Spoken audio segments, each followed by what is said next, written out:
Report leak हो गई है। पहले रिपोर्ट लीक हुई, उसके बाद अमेरिकी अखबार ने छाप दिया। अब आप इस रिपोर्ट को मानिए या ना मानिए, लेकिन मुन्ना अगर धुआं निकल रहा है तो आग तो लगी है। और कुछ चीजें आप आंख बंद करके सोचिएगा तो शायद आप जज कर पाएं। सही रिपोर्ट यह आई है कि ईरान का राष्ट्रपति गद्दार है, मोसाद से मिला हुआ है। मोसाद ने कई बार ईरान के राष्ट्रपति को पैसे दिए हैं। आगे मत बढ़िए, रुक जाइए, जितना बोल रहा हूं उतना सुनिए। बात हो रही है अहमदीनेजाद की। ईरान के पूर्व राष्ट्रपति अहमदीनेजाद, जो अपने कार्यकाल में अमेरिका और इजराइल के लिए खतरनाक थे, अमेरिका को भर भर कर धमकियां दिया करते थे। लेकिन अब मैं इनके पिछले रिकॉर्ड पर नहीं जा रहा हूं, सीधी रिपोर्ट बता रहा हूं।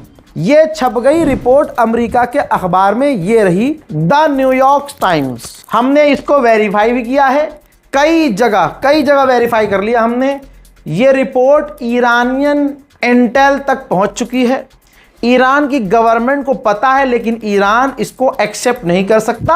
आप खुद अगर ईरानी गवर्नमेंट में होते तो आप भी कबूल ना करते। ठीक, अब खुलासा क्या हुआ है भाई। इजराइल की मोसाद ऐसे काम में एक्सपर्ट है। रिपोर्ट यह है कि पहले से ही मोसाद से 2024 से, पता नहीं कब से, उससे पहले से ही, लेकिन कंफर्म है कि 2024 से पहले से वो मोसाद के टच में थे। यहां तक कि ईरान के पूर्व राष्ट्रपति अहमदीनेजाद, इन्होंने 2024 में हंगरी में मोसाद के लीडर से और कमांडर से मुलाकात की थी। यह भी खेल खुल गया है कि इन्होंने मोसाद से तीसरे रास्ते से कई बार मोटी रकम भी ली। अब इसकी जानकारी अमेरिका को इजराइल ने बाद में दी थी। जंग के दौरान भी, ये जो 41 दिन जंग हुई है, ईरान के राष्ट्रपति अहमदीनेजाद के बारे में बताया गया है, जो पूर्व राष्ट्रपति हैं, कि ये उस दौरान भी इजराइल के साथ टच में थे। दोस्तों, हंगरी ये गए थे ये बहाना बनाकर कि एक ऑफिशियल मीटिंग पे जा रहा हूं, और वहां अहमदीनेजाद ने मोसाद के एजेंट से मुलाकात की।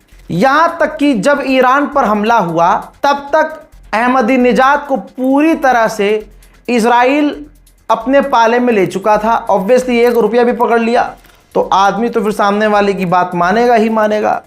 और आप ईरान का रिकॉर्ड उठा के देखिएगा, ईरान को अंदर ही अंदर लोगों ने ज्यादा चोट पहुंचाई है। ईरान के अंदर मोसाद ने रहकर लोगों को भड़काया, अच्छे खासे पैसे दिए, और क्या क्या कांड करवाया है वो तारीख काफी लंबी है, वो कहानियां काफी लंबी है।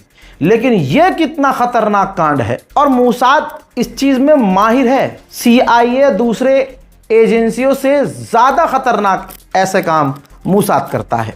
2026 में जब ईरान पर हमला हुआ, मोसाद ही वो था जो ईरान में तो मौजूद था और अभी भी है, पहले ही बोल रहा हूं।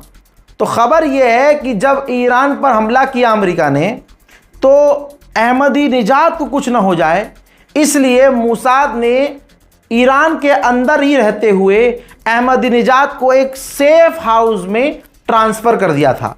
सेफ हाउस ले गए थे।